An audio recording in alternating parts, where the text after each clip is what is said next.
What is up guys, it's DMG here, and today we are going to be doing what is probably the hardest video I'm ever going to be making on my channel, and that is how to have more fun on FIFA 20.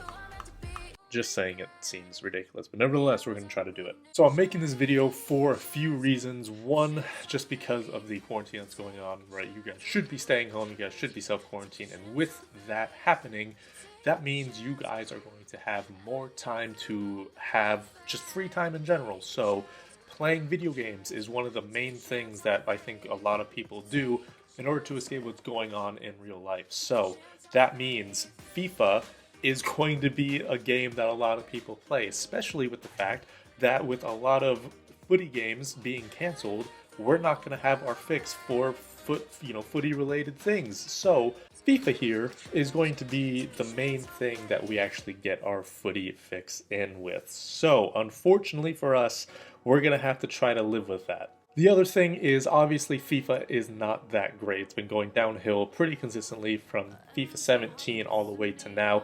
FIFA 19, FIFA 20, arguably both the worst FIFAs of all time. You could argue each one which is worse, but I think we can all agree that FIFA 20 is definitely the most boring iteration of FIFA of all time. And obviously when that's the case, you have to come up with some ways in order to make it more fun so then you can at least try to enjoy yourself while playing this game.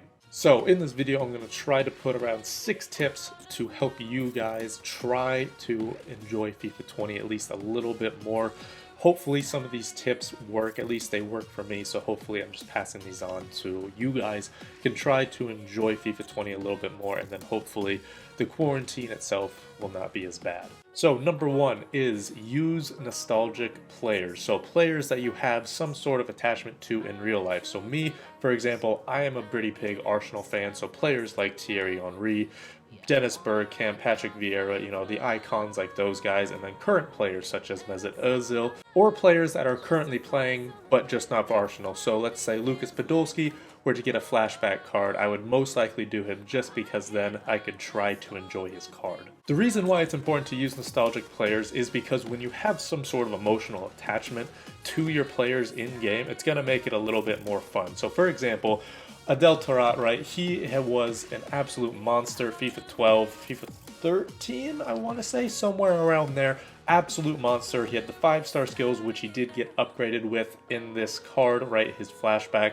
It looks to be somewhat decent, right? It's not the best card ever. 70 stamina is obviously not great, but, pace, shooting, passing, dribbling is not that bad, right? So while it's not necessarily meta, while it's not necessarily endgame, players who have used Taarabt in the past in FIFA 12 can look back at this card and maybe try to use this card, and then hopefully they can make it a little bit more fun. So just because a player is not endgame, just because a player is not considered meta, does not mean you should not use them, especially if it's going to be one of your favorite players from the past. Again, when you have that emotional attachment to something, it's going to make it a lot more fun to use.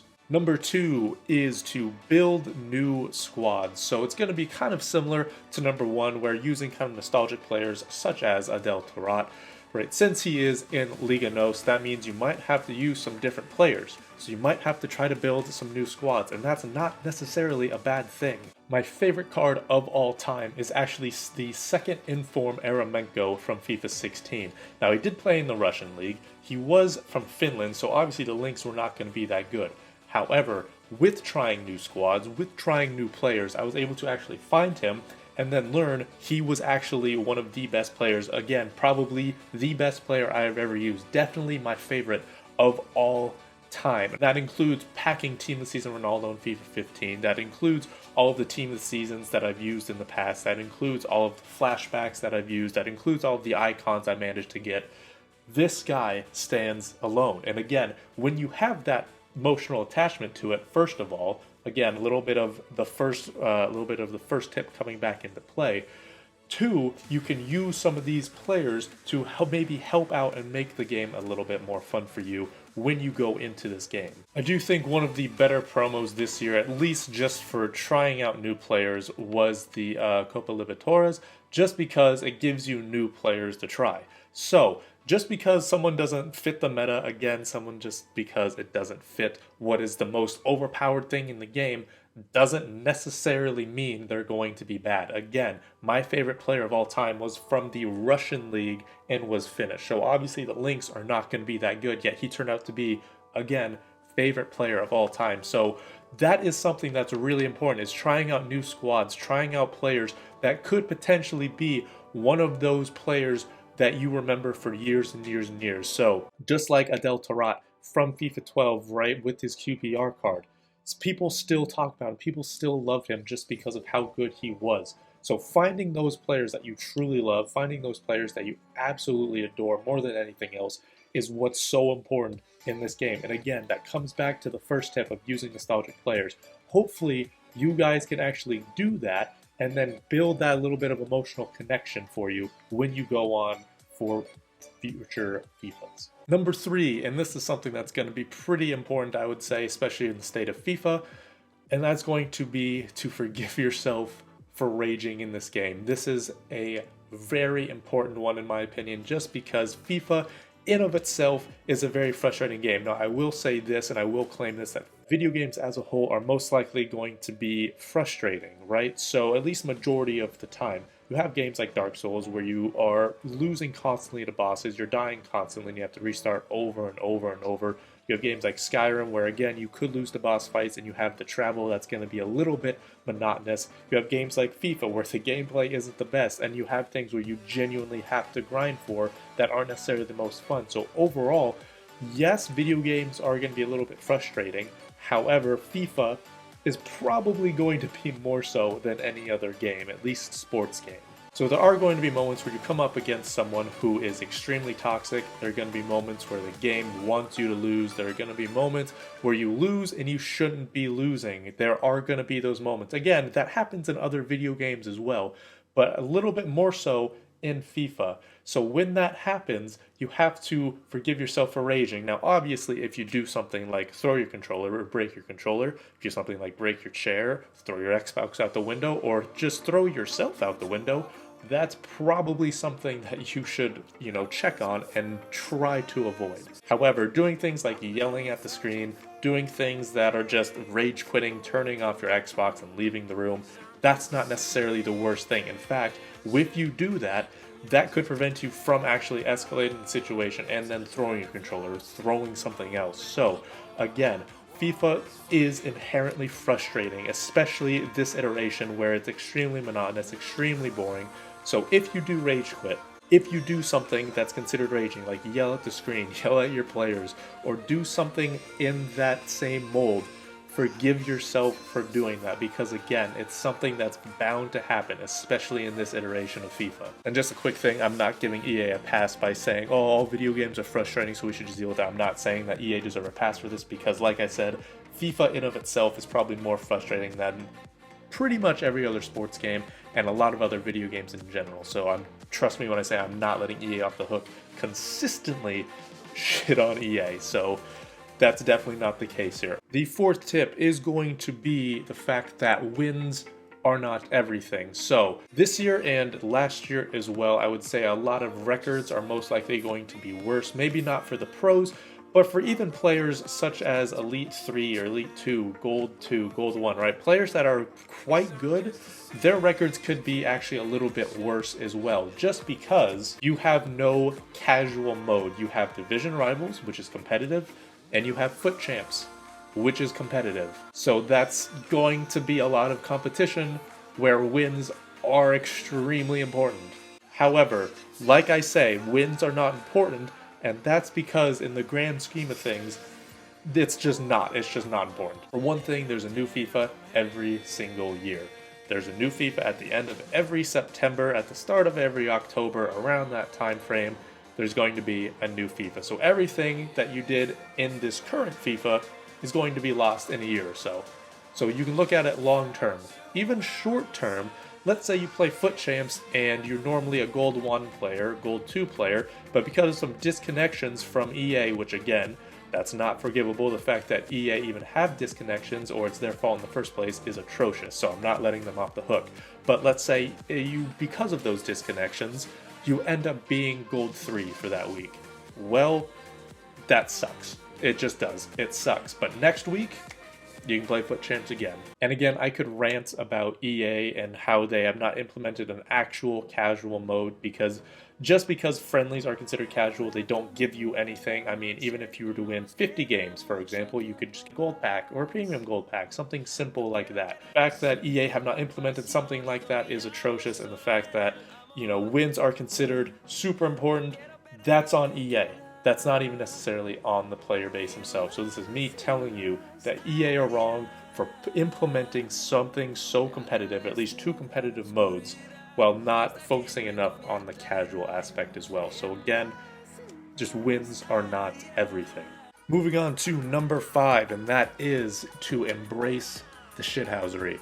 So this is actually somewhat similar to number 4, whereas wins are not everything. So let's say you go into a game, you play someone who's doing the drop back meta, who's 1 depth, who's 5 at the back, who has the team of the year Ronaldo, team of the year Messi, who has all these insane players but refuses to attack because they're just that toxic of a player. Then let's say they somehow get that counter-attack goal, which, let's be honest, is always bound to happen, and then they shush you all the way to midline. It's going to happen just because FIFA in of itself is pretty toxic, at least the fan base is pretty toxic. However, best case thing is to do is to just do it right back, is to realize that, again, wins are not everything. Again, you have to take that into consideration. If it's in Division Rivals, you can get the win back in the very next game. If it's FUT Champs, you have a whole new set of games in the next week. And again, in those situations where you've had a really bad day, where you just can't really take anymore, you can allow yourself to rage quit, and then you can forgive yourself for rage quitting. So overall, even if you don't take the enjoy and embrace the shithousery part of it, you can at least follow the fact that you can quit, you can just walk away from it, and you can come back a couple days later, a couple hours later, a couple weeks later. So it doesn't necessarily matter as a whole. And that kind of mindset of you shouldn't care is actually pretty important because, again, of this whole main competitive scene that EA seem to try to force on us. And lastly, we have number 6, which is, believe it or not, to play other games, which seems counterintuitive because, again, I'm telling you guys how to try to enjoy FIFA 20 a little bit more. And I'm telling you to enjoy FIFA 20 by not playing FIFA 20.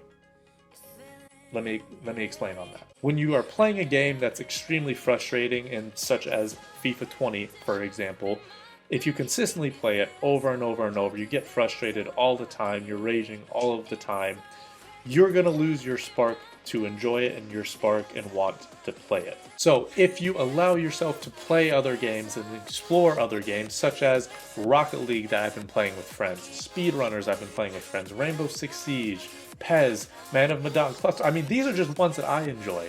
You could do literally anything else. I mean, I also play Football Manager on my PC. If you play other games, that allows yourself to put yourself out of that frustrating situation. Which means if you take yourself out of that frustrating situation, you're more likely to have that spark to enjoy it, and then you're more likely to come back to FIFA, which, as odd as that sounds, that's something that I think a lot of us need to do, especially right now with the fact that there's not really a whole lot of footy stuff or any sports in general going on right now. There's a lot more time to play video games with the quarantine, and it's something that I think we really need to enjoy. And as terrible as the last few iterations of FIFA have been, and as bleak as the future looks, FIFA as a whole is something that I think we can agree that we actually enjoy. I'm not saying that we enjoy FIFA 20, I'm not saying we enjoy FIFA 19, I'm not saying that. I'm saying the concept of FIFA, the concept of a football simulation video game is something that we can enjoy. And while PES isn't the best, as well as FIFA not being the best, we kind of have to make the best of a situation. And that doesn't mean putting up with everything, right? That means also fighting for what we definitely deserve, fighting against a company that's not good, but just playing it in general. If you do decide to play it, you have to do it so then you can actually have this longevity, so then you can get your football fix in. And let me just say one more time, this is not me trying to blame the fan base by any means, because again, while we are somewhat toxic, we're definitely not the main source of the problem by any means, because again, it's EA and their inability to actually make a proper football game, or just video game in general, actually, because a lot of what they do is pretty shit. So, but that's gonna be it for this video, guys. Hopefully you did enjoy it. Hopefully you actually will take some of these tips into consideration. And again, this is not something that's going to be easy. It's not something you can just think, oh, I'm just gonna not care. That's all. I'm not gonna do that. That's right. It's obviously, it's gonna be a lot harder than. So it is something that you do have to work toward. It is something that you do have to mentally try to consciously do. However, if you do that, if you do make the effort, if you do some things like this, hopefully it can help you out, and then hopefully you can start to enjoy this broken game at least just a little bit. Like I said, that is going to be it for this video. Thank you guys so much for watching. This has been DMG.